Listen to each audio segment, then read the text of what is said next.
Doctors are warning of another disease on the rise. CDC says whooping cough cases are at the highest they've been in about a decade in the U.S. There were more than 33,000 cases reported last year through December 21st. The respiratory illness starts out like, your normal cold, but the cough that comes with it can last for weeks or even months.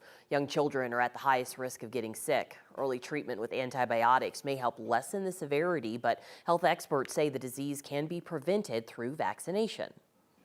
We can vaccinate children, and we really need to get back to sort of a sane environment where parents are really taught that these childhood illnesses are unnecessary.